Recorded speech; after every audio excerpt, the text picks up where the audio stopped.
आत्मा की दुर्विज्ञता। मनु जी कहते हैं, बृहस्पति, मनुष्य उस आत्मा का नेत्रों से दर्शन नहीं कर सकता, त्वचा से स्पर्श नहीं कर सकता और श्रोत्र से श्रवण नहीं कर सकता। वह इन सब का अपना आप है और ये श्रोत्र आदि स्वयं ही अपने आप को नहीं देख सकते। आत्मा सर्वज्ञ और सबका साक्षी है, तथा सर्वज्ञ होने से इन सबको देखता भी है। किंतु जिस प्रकार मनुष्यों को दिखाई न देने पर भी हिमालय के दूसरे पार्श्व और चंद्रमा के पृष्ठभाग के विषय में ये नहीं कहा जा सकता कि वे हैं ही नहीं, उसी प्रकार संपूर्ण भूतों के ज्ञान स्वरूप आत्मा इंद्रियों का विषय न होने पर भी नहीं है, ऐसा नहीं कहा जा सकता। रूपवान वस्तुएं अपने उत्पत्ति से पूर्व और नष्ट हो जाने पर रूपहीन रहती हैं। इस नियम से जैसे बुद्धिमान लोग उनकी अरूपता का निश्चय कर लेते हैं, तथा सूर्य के उदय और अस्त के द्वारा जैसे उसकी गति का अनुमान हो जाता है, उसी प्रकार विवेकी लोग बुद्धि रूप दीपक के द्वारा दूरस्थ ब्रह्म का साक्षात्कार कर लेते हैं। जिस प्रकार मृगों से मृग, पक्षियों से पक्षी और हाथियों द्वारा हाथियों को पकड़ा जा सकता है, वैसे ही ज्ञान स्वरूप आत्मा को ज्ञान द्वारा ग्रहण किया जा सकता है। हमने सुना है कि सर्प के पैरों को सर्प ही पहचानता है, उसी प्रकार समस्त शरीरों में स्थित ज्ञेय आत्मा को पुरुष ज्ञान द्वारा ही जान सकता है। जिस प्रकार अंधकार रूप राहु चंद्रमा की ओर आता या उसे छोड़कर जाता दिखाई नहीं देता, वैसे ही जीवात्मा शरीर में आता या उसे छोड़कर जाता हुआ जान नहीं पड़ता। जैसे चंद्रमा या सूर्य का संयोग होने पर राहु दिखने लगता है, वैसे ही देह से संयुक्त होने पर आत्मा का ये देहधारी है ऐसा ज्ञान होने लगता है। किंतु जैसे चंद्रमा और सूर्य से अलग होने पर राहु की उपलब्धि नहीं होती, वैसे ही शरीर से छूट जाने पर जीव दिखाई नहीं देता।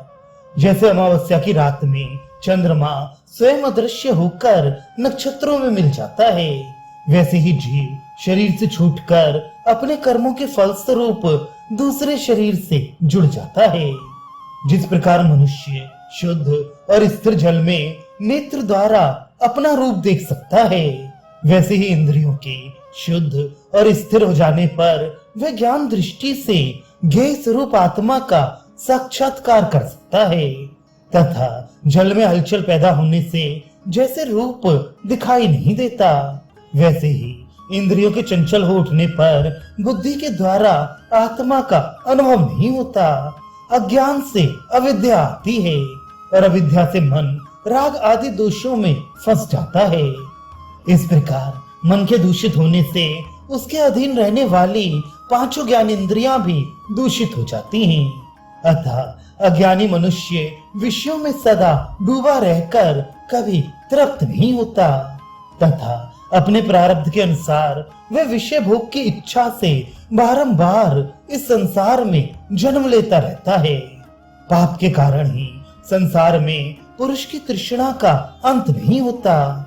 जब पापों की समाप्ति हो जाती है तभी उसकी तृष्णा नष्ट होती है। विषयों के संसर्ग से सर्वदा उन्हीं में रचे पचे रहने से तथा मन के द्वारा विपरीत साधनों का अवलंबन करने से पर ब्रह्म की प्राप्ति नहीं होती। जब पाप कर्मों का क्षय हो जाता है तभी पुरुष को ज्ञान प्राप्त होता है। दर्पण स्वच्छ होने पर जैसे पृथ्वी में दिखने लगता है, उसी प्रकार वह अपने शुद्ध हृदय में परमात्मा का साक्षात्कार करने लगता है।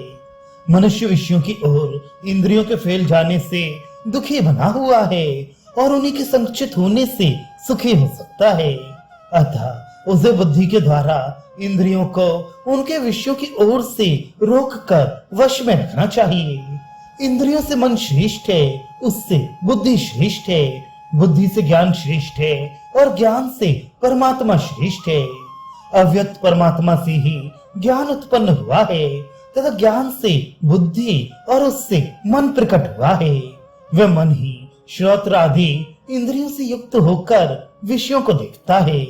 जो पुरुष शब्द आदि विषय, संपूर्ण व्यक्त पदार्थ और प्राकृत विषयों को त्याग देता है वह अमृतत्व प्राप्त कर लेता है।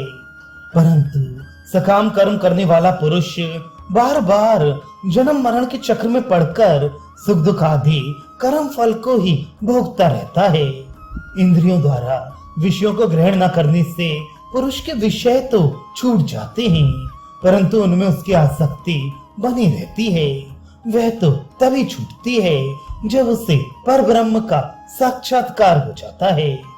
जिस समय बुद्धि कर्म जनित गुणों से छूटकर मनात्मिका वृत्ति में स्थित हो जाती है, उस समय मन ब्रह्म में लीन होकर तद्रूप हो जाता है।